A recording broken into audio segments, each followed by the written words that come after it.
और पिद्दी दो भाई बहन थे। पिद्दी बहुत खर्चीले स्वभाव की थी। वो जितना कमाती अपने ऐशो आराम में पैसे उड़ा दिया करती।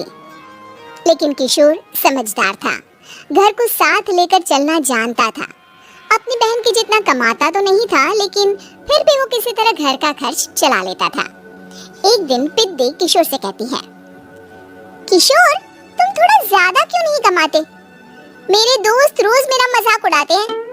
अरे बहन, मैं कोशिश तो कर रहा हूँ। अच्छा सुनो, अगले महीने रक्षाबंधन है, मुझे सोने का हार चाहिए, इससे कम कुछ भी ना लूंगी। अरे दिला दूंगा बहन। किशोर को पूरी रात नींद नहीं आती।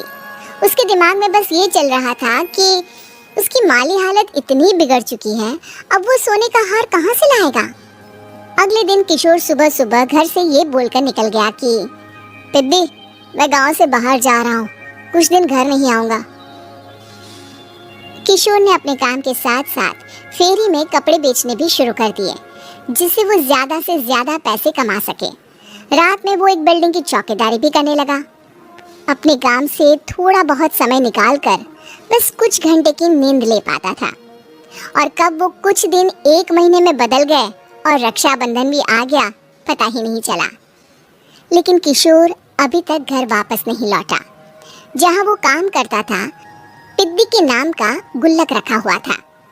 किशोर ने उस गुल्लक को फोड़ा और सारे पैसे इकट्ठा करके एक सोने का हार खरीद लिया। घर में पिद्दी किशोर का इंतजार कर रही थी। तभी किशोर आता है। कहाँ चले गए थे? 4 दिन का कहा था और 1 महीने से पता नहीं कहाँ गायब हो गए थे। मैंने बस एक हार मांगा था और तुमने तो घर ही छोड़ दिया। अरे मुझे थोड़ा काम मिल गया था। कुछ नहीं, सब समझती हूँ, बहाने थे तुम्हारे। अपनी बहन के लिए इतना भी नहीं कर सकते, कैसे भाई हो? चलो यहाँ बैठो, राखी बांधती हूँ। पिद्दी ने किशोर को राखी बांधी। वैसे ही किशोर ने अपनी बहन के हाथ में सोने का हार रख दिया। उसकी खुशी का कोई ठिकाना नहीं था। वो मिठाई खिलाए बिना ही नेकलेस लेकर चली गई और शीशे के सामने अपने गले में हार रखकर देखने लगी। किशोर ने लड्डू उठाया और खुद ही खा लिया। ऐसे कई साल गुजर गए। एक दिन पिद्दी की नौकरी छूट गई। अब वो पूरी तरह किशोर पर डिपेंड हो गई थी। आए दिन किशोर को अपने महंगे महंगे शौक गिनाकर उससे पैसे मांगा करती थी। किशोर कुछ पैसे देना, मुझे पार्लर जाना है। किशोर बिना कुछ बोले उसे पैसे दे देता। ये क्या, 500? अरे इतने में तो मुझे पार्लर में एंट्री मिलेगी बस। अच्छा देता हूँ ना ज्यादा। कैसे भाई हो, अपनी बहन के लिए इतना भी नहीं कर सकते।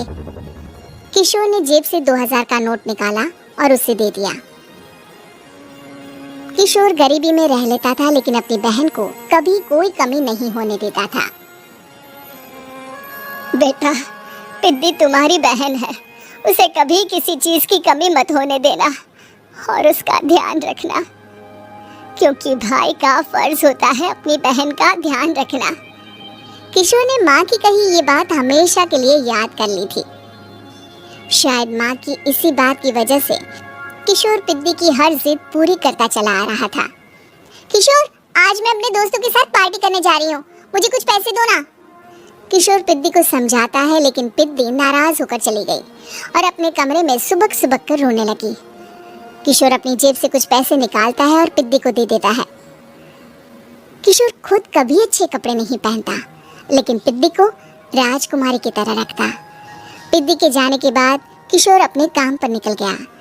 एक तरफ पिद्दी अपने दोस्तों के साथ मस्ती कर रही थी, तो वहीं दूसरी तरफ किशोर पैसे कमाने के लिए कड़ी मेहनत कर रहा था। कुछ और दिन ऐसे ही बीत गए। एक दिन पिद्दी एक लड़के को लेकर घर आई और उसे किशोर से मिलवाया। किशोर, मुझे इस लड़के से शादी करनी है, लेकिन इनके मम्मी पापा बोल रहे हैं कि उनको दहेज में एक कार चाहिए, तभी वो मेरा और पंकज का रिश्ता कबूल करेंगे। लेकिन बहन, कार खरीदना कोई सब्जी खरीदने के बराबर तो नहीं है। अरे कैसे भाई हो तुम, अपनी बहन के लिए इतना नहीं कर सकते?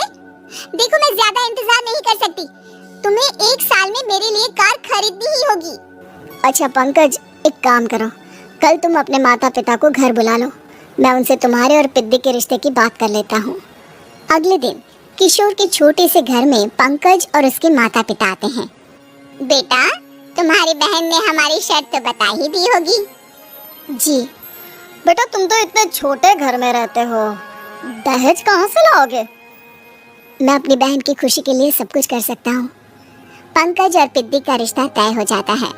किशोर अब अपनी क्षमता से 4 गुना ज्यादा काम करने लगता है। सुबह सबके घरों में न्यूज़पेपर फेंकता, दिन में मजदूरी करता और रात में चौकीदारी करता। खूब मेहनत करके किशोर ने अपनी बहन की शादी के लिए पैसे जुटा लिए। उसने अपनी बहन के लिए कार खरीद ली। जब वो पिद्दी के ससुराल वालों से मिलने गया तो उन्होंने किशोर से और पैसों की मांग की। इस बार किशोर हार चुका था।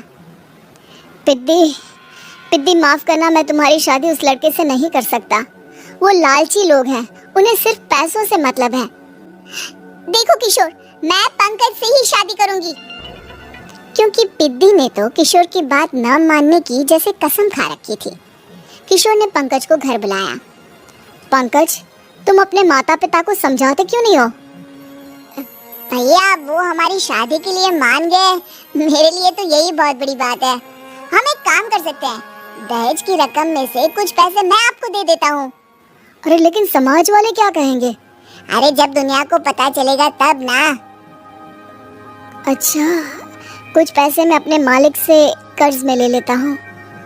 कुछ पैसे पंकज देता है, कुछ वो कर्जा लेता है और अपनी उम्र भर की कमाई वो अपनी बहन की शादी में लगा देता है। आखिर में पंकज और पिद्दी की शादी हो जाती है।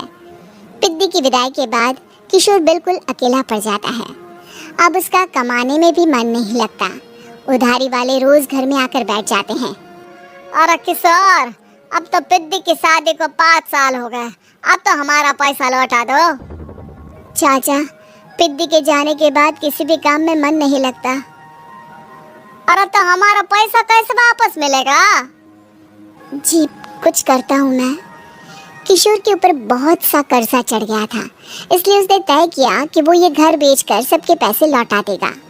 अगली सुबह शहर के किसी साहूकार को उसने अपना घर बेच दिया और सबके पैसे लौटा के वो गांव छोड़कर चला गया। पिद्दी ने शादी के बाद कभी अपने भाई का हाल तक नहीं पूछा।